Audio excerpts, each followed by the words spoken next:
What's up, guys? Trin here again.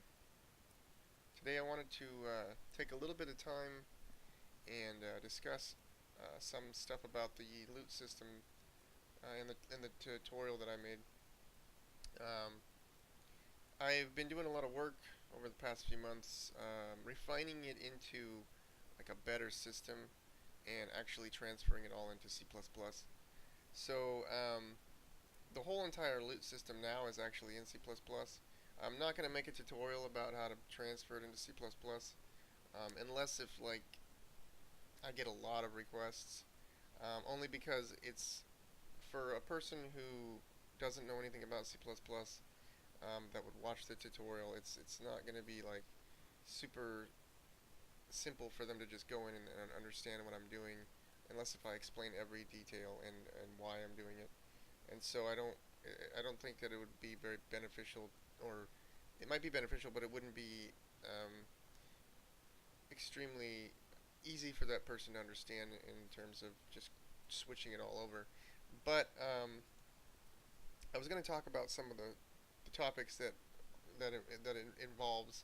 Um, One of those being the fact that I've simplified the loot system, and I think that in the future here, if I do have time to do it, I may actually try to just do another blueprint tutorial, like a couple extra videos that throw on top of the other ones that can go towards clarifying a few things and possibly even um, showing you how to restructure the loot system to be more simplified, but to be more dynamic in the process. So without as much work. What I've done is I've taken all of the work out of the process of creating the loot system, like, and having to set it up. So um, it's now pretty much all dynamically created. Um, the the entire, like, every item can now come from one item, and that item is this item right here. This is the Gear Master item. So before, in the other tutorials, I explained to you guys, like, set up your item database and have your blueprint master item, and then have all these subfolders, and that works. But the more I thought about it later on after I made that tutorial, the more I realized how tedious it is to do this, and how much time it takes to set it up. So when I started working on switching things over to C++, I decided to go about it a different way and create a process to make the item so that it pretty much takes away all of that, like, setup. Like, you don't have to do the setup anymore. There is a tiny bit of setup, but it's only because that part of the setup is practically impossible to get around. Um, and so, like, before, as most of you who have followed these tutorials in the past, most of you know we used a structure, and it was called the item structure, and it looked something like this. And this was cool and everything, and it worked. But what I found was that filling out this thing was a pain in the ass, and I didn't want to have to do this for every item inside the game. I wanted to do this in a spreadsheet where it can be all pulled in, and I can work in one place, and all of the items can be set up in the spreadsheet, and the spreadsheet can contain all that stuff for me, and act as a unified location for me to work on it. So I don't have to jump around between all these different items and try to remember which one's which. I can just go into the spreadsheet. There's a list, there's a name, there's whatever information needs to go with it, and I'm gonna pull up my spreadsheet to show you guys here. Give me one second. And you'll see what I'm talking about here. This is gonna be kind of a short video, but I'm planning on trying to expand this video just a little bit more, maybe like with a couple other videos to show you more about what I'm talking about. So here's my spreadsheet,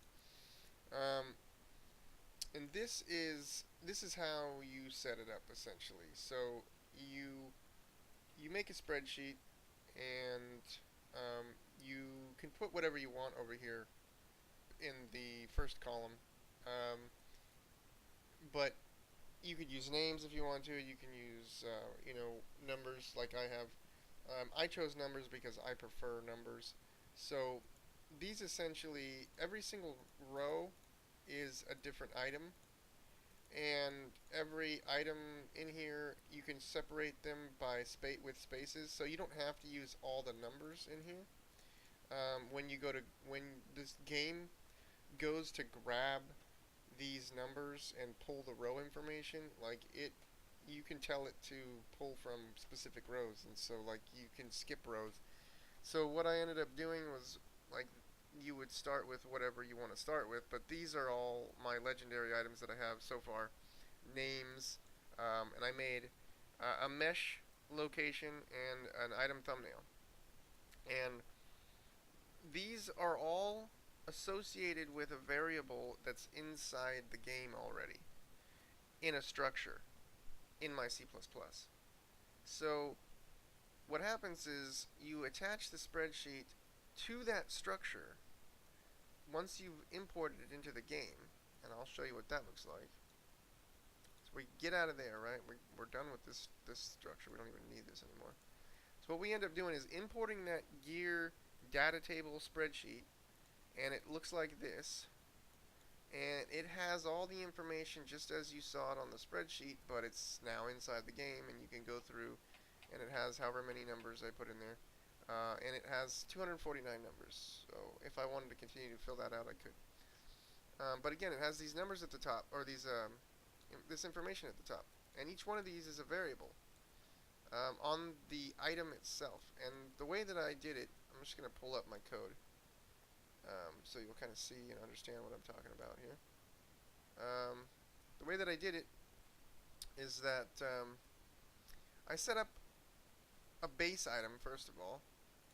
So you could do this in Blueprint too, but you could do a base item that every other item, like we already set up. So your base item that we had before, your Blueprint master would now be the base item, and then you would only make one gear item from that.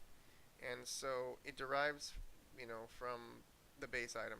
The base item has the specific stats, and those stats would be your stats that come from that spreadsheet, and they're inside of a structure. And my structure is called gear data table.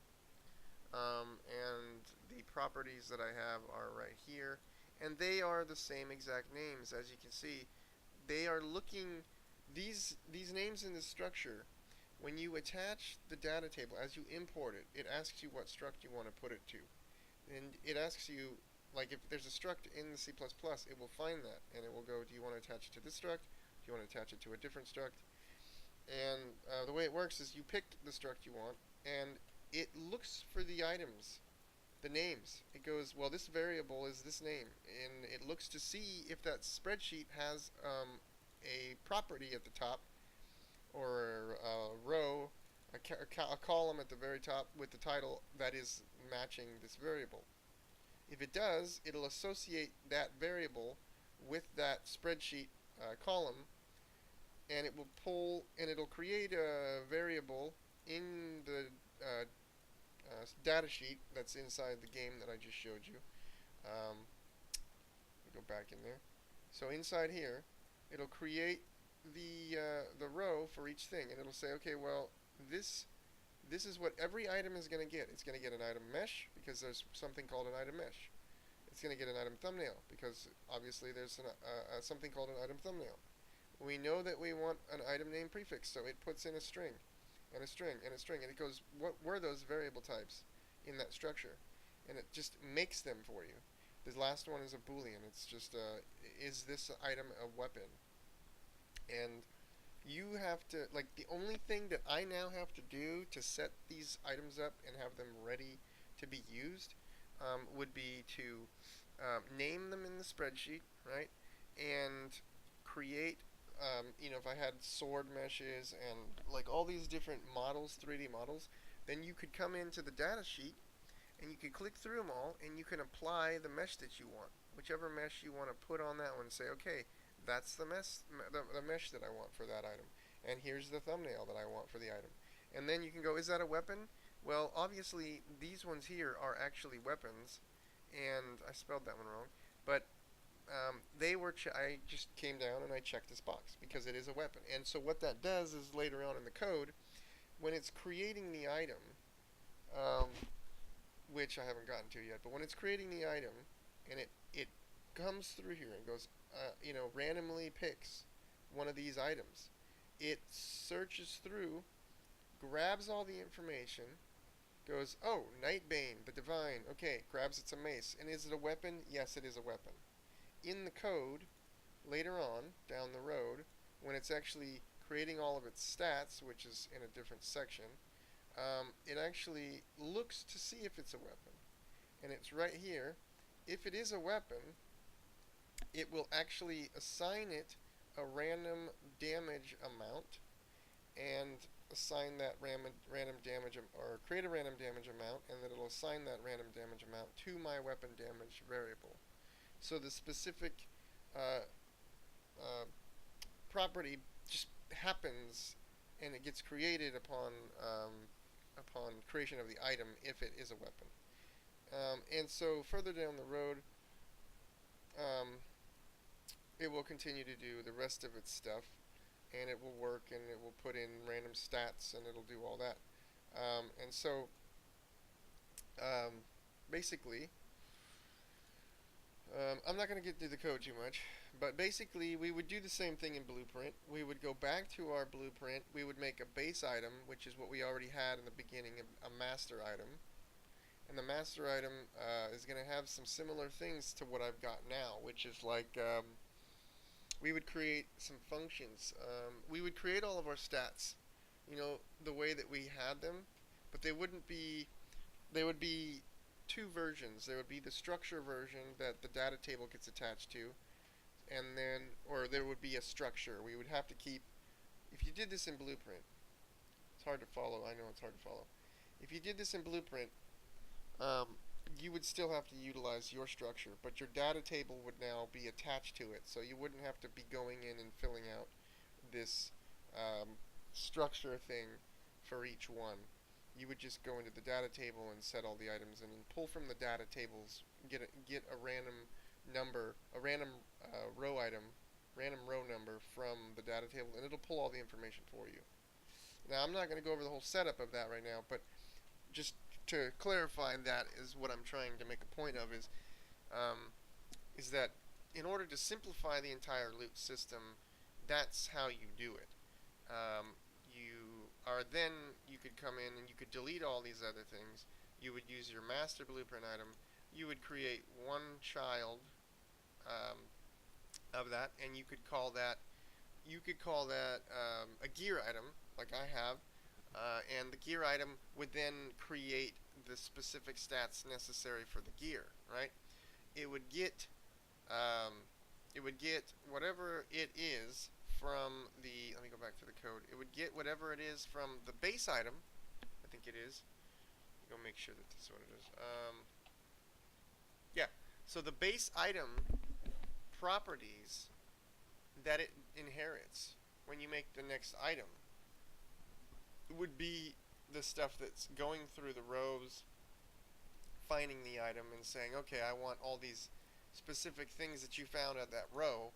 All that information that you found at that row, I want to assign those to variables. I want these all to be variable, or I want all that information to get passed over. So we would do that in Blueprint, similar to how I have it here in code.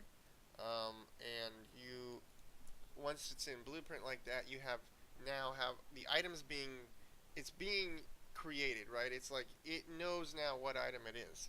So you've initialized the item. It's like saying, yeah, here is what you've got. You've got the specific name, and this is the item. It's whatever item it is, and it's a weapon or something. And from there, once it knows what it is, that's when you can go and do other things. I actually created a function to determine a random row based on a percentage. So it looks to see if it basically creates a random number between 1 and 1,000, and then it will check that number and see if it's greater than or equal to 950. If it is, it'll drop a legendary item. And my legendary items are a random row number between whatever numbers I want. So random row number minimum and random row number maximum.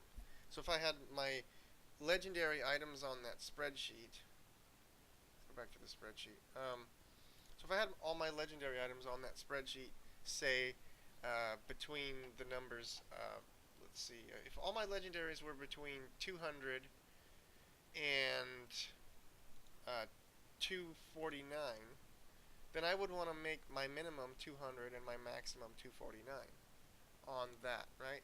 Because that's the random range. You want the range that's between those numbers. If you know it's going to be a legendary, then it would drop that and it would go, okay, now it would assign the rarity, because now that we've established what rarity we got, we've established what item we're getting. So this is the actual function that pulls through and gets the items. So like, this is what essentially determines what item you have, and that's when then inside this function here, after that runs, then it can take that information and go, okay, now I want to assign all the variables to the item. Now I want to take all the information from the rows in the spreadsheet and assign them to my items. So all that's really happening is I'm creating an item. I'm deciding what it's determining what it is based on what it found, which row number did it pull out, and what is it. And because I know what my legendaries are, right, and I know what my epics are and whatever my rare items, so based on those numbers I can say I know exactly what kind of item it is, and then I can go further and do what I need to do. But yeah, so you basically would do this in Blueprint. You would make a function initialize variables, and you would run the data table row number. You'd get the data table row number, and then after you get all the information from that table row number, you would push it through to all of your local variables that are inside, or member variables that are inside there. So you have the struct variables, and you have the member variables, and so you pass that information to your member variables and the item, and then you can do whatever you need to do with it. At that point, it's in the game, and it no longer is non-accessible. Well, it's been accessible, but you don't have to get it anymore. It's already there. And so I'm not going to go over anything else that has to do with that, but I'll jump into the gear item. The gear item is the one that actually goes, okay, well, now that I know it's a piece of gear because I've determined that it is a gear item,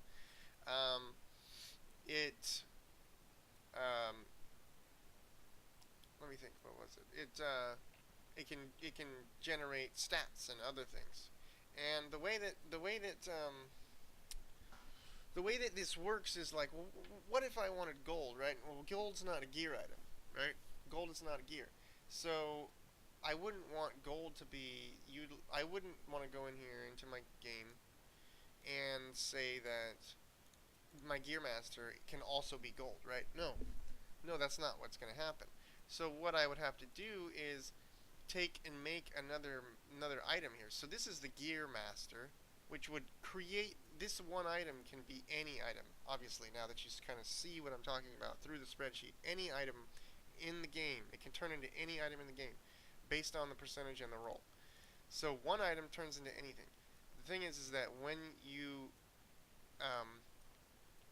want to do something like gold, you would create another blueprint class of the base item. So I would come back in here and I would create a class from my base item, and I would call that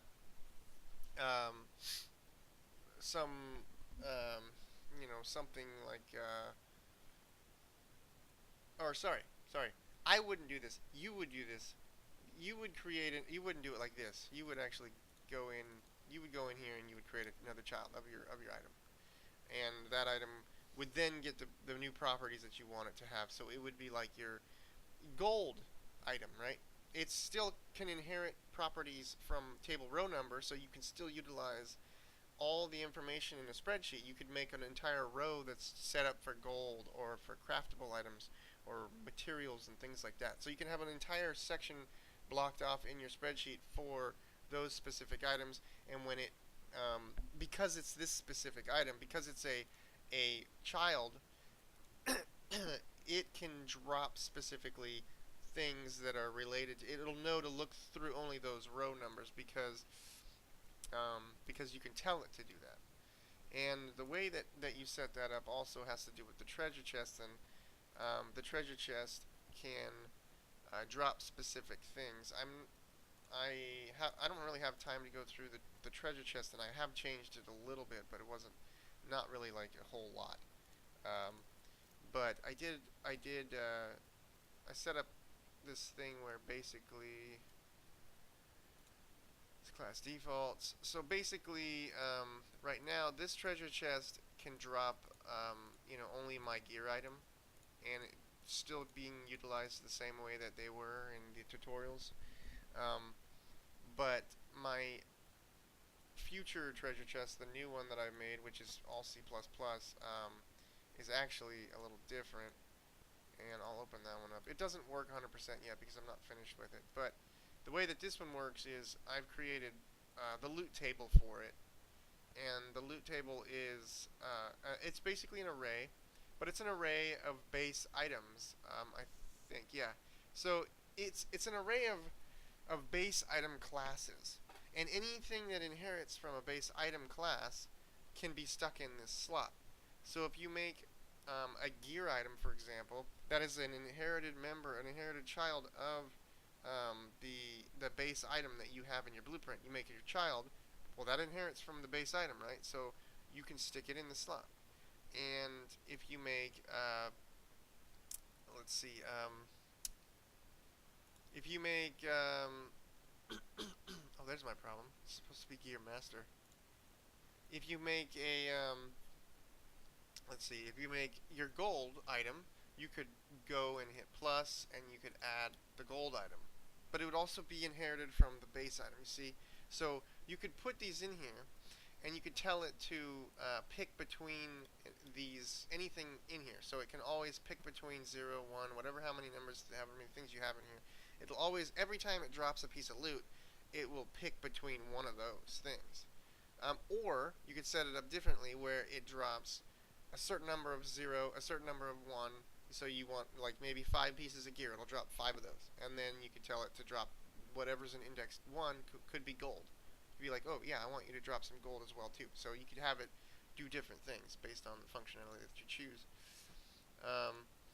And I also set it up now that it's basically got a drop count in here. So the only things this treasure chest really need are what it's going to be doing, what it's going to be dropping, and then how much can it drop. And it picks a number between the drop count minimum and the drop count max. And it's a random, that's randomly happening in the code. So like it will, it'll go through there and just determine the number every time and pick. And now that I say that, now that I realize that this number was, or that this item was incorrect, my treasure chest might work properly now, and I don't know for sure. But, so anyway, so you guys can kind of probably grasp what I'm talking about, but I know it's going to be hard for you to understand how to how do you switch everything over to one item, but it's not that hard. Like I've kind of explained the entire process now in like a short, little examples of everything. But like basically, the gear data table holds all the items, and you just have to tell your master blueprint item to roll through those. This is all completely destroyed too because I screwed it all up. But you would tell your blueprint item, after determining what row, it has to go determine the row. So you'd tell it now, you would tell it to determine a row, and then you would tell it to get that information from the data table. And once the information is in here, it can say, I know what I am now, and I can go and create what I need, my stats. I can go jump into doing a stats. If I'm a piece of gear, I can go get my stats. If I'm something else, then, do that functionality. And so all these extra items can all be deleted at that point. You wouldn't need them anymore. I'm going to hit play because I want to test this treasure chest and see if it's working now. It might be. I don't know. But again, like I do want to go and try to help make another video and help people who don't really quite understand everything about how to do this. Um, the spreadsheet process is a little kind of interesting.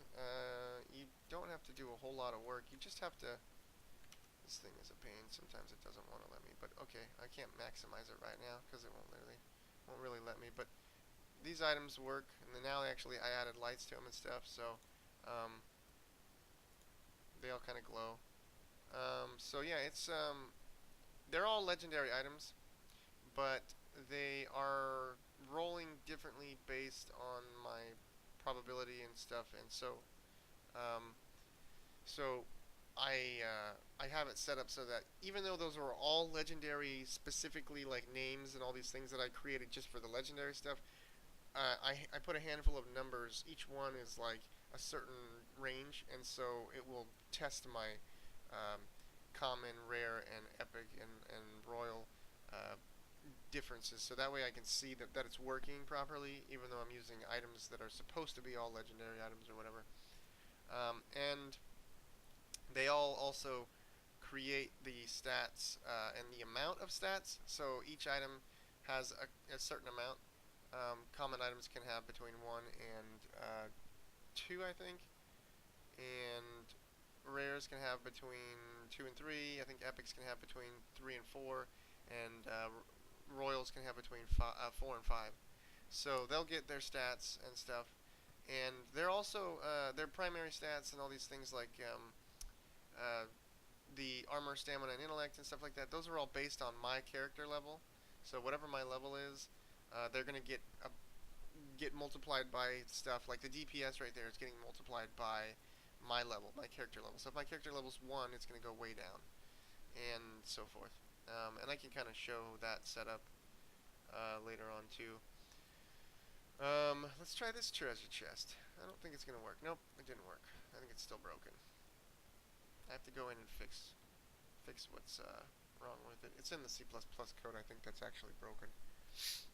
So let's see. Anything else I want to discuss about? Yeah. And then I also added the character items that are attached to the character. These are like meshes that you. Once the whole system is built, my goal is to put in the functionality where you can pick them up, put them in your inventory, and I actually built an inventory that you can, utilize and see stats and different things. So my character level is 70 right now. My base health is 1400, and I don't have it to where you could pick up items and put them in here yet. But like eventually, I'd like to be able to do that. I just don't have a whole lot of time to work on this project all the time. I honestly work on it probably like once a month for like about 4 or 5 hours. So, um, but this would hold all your stats, and it would be kind of like a scroll box, so you can scroll up and down if you need to. Um, and then I'm gonna build the functionality to where you can drag items in, drop them in there, and they'll actually um, start affecting your uh, skill, or I mean your stats and stuff upon putting them in there, and as well as changing, as well as I'm gonna have to just let that go, as well as changing the mesh that you're actually that you have on your body. So these meshes are just like cubes, and they're all attached in these specific locations, and so they actually they follow the animation and everything. Um, and what you would do with these is these are actually, they have like a cube mesh on them right now, but really what you would do is they're just static meshes, and you could blank them all out and blank them to where they're empty, and then all you do is you replace that with the actual mesh of the item when you're wearing it, and then when you're not wearing it, it blanks it back out. It nullifies that variable that's on the actual character. Um, it's probably my alarm, yeah. Is making noise back there. So you would have you'd have your character, and it would have these different things, and so and you could even do these as components that are inside of another component if you wanted to. But what I would do, I mean, I don't know. I'm probably just going to end up having them all attached as inherited components. Eventually, they'll all just be like static meshes that I'll inherit from the control. The character will have them in the C++, and they'll all just get attached, and they'll be attached to the actual mesh, character mesh. And so you could name them, you can have them, whatever, and those are the items, right? And they can be blanked out. And when you have them blanked out, you can't see them, or they could just be hidden in game when they're not using. I think it would be easier to just nullify them so that you don't see them. And then when you when you want to change what they look like, you can just go in and be like, well, I want something else. I want this chest lid to be my helmet. And then when you go into the game, um, save that. Go into the game. Let's find out what this does. I think it would put. I think it's going to put the chest lid as my helmet, and so that would kind of give you that cool switching of of items and stuff and being able to wear. Oh, it didn't actually do that. It emptied it. I'm wondering if that's because I don't know why that is. I don't know why that switched, but I'd have to do some debugging and figure out why the lid doesn't work for that. Anyway, that's kind of how I want to do that. I want to do my characters, attributes, and things like that. Those are going to be specific components. I'm going to make a C++ component that will actually be attached and inherited, and it will have all of the stats and like all the stats that the character can have are going to be actually in there, like all the attributes, all of the stuff. The abilities will be another component, separate component, and those classes will be C++ classes, and all of the data that will be related to those specific things will be held in there, so that way they're not having to be attached to the actual like character C++ code. I can keep them separate, and that way they're kind of more mobile. If I want to attach them to something else, I can attach them to something else as another component, like an enemy. See, that's the good thing about it is you make them as components, and then you have the ability to switch them onto different things. So if you make an AI enemy, you can have you can bring the abilities component onto them and just go, okay, well, what abilities do I want them to have, and then make, let them do stuff, and you can add specific things in that component or whatever. And you could also have the stats so that they can have the stats, and you don't have to. It's like you're not limiting yourself to having all that code stuck on like the main character, because you don't want to program like that. If you're going to program stuff like this, it's not a good idea to try to stick everything onto one thing. That's bad practice. Um, so yeah, I think let's see. I think that's really all I wanted to talk about for this video. I just really wanted to kind of like let you guys know that there are ways to refine this system, and the tutorial is not the the end all solution to building a UI. I mean a loop generating system with a UI. Because you can always polish it up and make it better. And in my sense, I'm trying to do that the best I can. I'm I'm making sure that I think about things that I may want to do in the future, like reforging and other stuff. So I'm building this system as versatile as possible, so that I'm not locking myself into like some kind of system, and then I can't change it later because I've written too much code, and I can't change the code because it'll break everything. So you just have to be, you really have to think about how you want things to be done, and kind of what might happen in the future, what you might want to do in the future, and how it can affect what you're doing right now. Anyway, I think that's pretty much it. So I hope you guys enjoy this video, and just kind of try to keep a lookout. I'm gonna be possibly trying to get another video up soon about like how to potentially start this process of switching things to a more simple system like I have. Starting with what you guys have in the end of the tutorial. Mine's kind of broken because I tore it apart a little bit when I switched things over, but I might just like go back through it and kind of build it in as we go type thing. I might do one of those build as you go videos. The only thing I don't like about those is that it can take time, and sometimes it's not very efficient to do that. So um, we shall see. I don't know. Anyway, hope to catch you guys next time, and take care.